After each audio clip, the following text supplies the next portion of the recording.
इस बच्चे ने एक मुट्ठी मिट्टी उठाई और अपने हाथ में जोर से दबा ली। फिर उसने सामने एक जगह की तरफ इशारा करते हुए कहा कि वहीं पर सबसे अच्छी फिश मिलेंगी। बाकी मछुआरे हंसने लगे क्योंकि उनके हिसाब से वहाँ कभी मछलियाँ नहीं आती थीं। उसकी बहन थोड़ी कंफ्यूज थी, लेकिन फिर भी उसने उसकी बात मानी और कई बार कांटा फेंका और कुछ ही सेकंड में सबको हैरान करते हुए पानी के नीचे मछलियों की परछाइयां दिखने लगी। सब लोग हैरान रह गए। तभी सबको समझ में आया कि बच्चे के पास पानी की करंट महसूस करने की पावर है। असल में वो बच्चा अपने पिछले जन्म में मछलियों का देवता था, लेकिन एक एक्सीडेंट में पानी में गिरकर उसकी डेथ हो गई थी। अब वो एक बच्चे के शरीर में दोबारा जन्म ले चुका था और अपनी बहन के साथ अकेले रहता था। उसी बीच उसका लालची चाचा आया और बोला कि मछली पकड़ने की कंपटीशन होनी चाहिए। अगर बच्चे हार गए तो पूरी प्रॉपर्टी उसे देनी पड़ेगी। बहन अब और सहन नहीं करना चाहती थी, इसलिए दादाजी ने कंपटीशन रखने का फैसला किया। दोनों चाचा लेक की बेस्ट जगहों पर बैठ गए। सबको लगा कि इन बच्चों के पास कोई चांस नहीं है, लेकिन बच्चा शांत होकर आंखें बंद करता है, सराउंडिंग्स को फील करता है, कुछ शब्द बड़बड़ाता है और अपनी बहन को एक कोने की तरफ इशारा करके कहता है कि वहीं फिश मिलेंगी।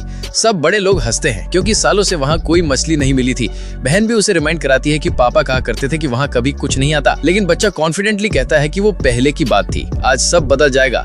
बहन थोड़ी झिझकते हुए मान जाती है, लेकिन कई कोशिशों के बाद भी एक भी फिश नहीं आती। टाइम कम बचा था, इसलिए बहन जगह बदलना चाहती थी, लेकिन बच्चा तुरंत उसे रोक देता है। फिर वो एक अजीब सा मंत्र बोलता है। बहन को उसका मतलब उसी मोमेंट समझ आ जाता है और जब सब लोग उन पर हंस रहे होते हैं, तभी उनके चारों ओर का पानी मछलियों से भर जाता है। बाकी लोगों ने सोचा कि ये बस उसकी अच्छी किस्मत का नतीजा था, क्योंकि बच्चे के पास तो ज्यादा एक्सपीरियंस भी नहीं था। बहन खुद को रोक नहीं पाई और उससे पूछ लिया कि उसने वो जादुई मंत्र कहाँ से सीखा। बच्चा जवाब देने ही वाला था कि तभी उन्होंने एक मछली पकड़ी। जब उन्होंने देखा कि वो एक व्हाइट कार्प है, तो सब और जोर से हंसने लगे, क्योंकि उस मछली की कीमत बस कुछ डॉलर्स थी, जो कजन द्वारा पकड़ी गई ब्लू फिश और व्हाइट फिश के मुकाबले बहुत कम थी। जैसे जैसे वैल्यू का फर्क बढ़ता जा रहा था, बहन थोड़ा नर्वस होने लगी, लेकिन बच्चा आराम से उससे पूछता है कि क्या वो जीन ग्लिंगो की कार्प पकड़ना चाहती है या फिर ट्राई कलर स्टर्जन। बहन ने जैसे ही अपनी चॉइस बताई, बच्चे ने बताया कि बेट कैसे प्रिपेयर करना है। उसकी स्मेल इतनी तेज थी कि बहन को लगा उसने कुछ गलत कर दिया है, लेकिन बच्चे ने कहा कि यही सही स्मेल है जो काम करेगी। उसी वक्त लेक की करंट बदल गई। बच्चा तुरंत समझ गया कि बड़ा कजन अब एक जैम्बे कार्प पकड़ेगा, और सच में अगले ही ट्राई में कजन ने वो मछली पकड़ ली। चाचा तो खुशी से पागल हो गया और जीत तय मानते हुए जोर से बोला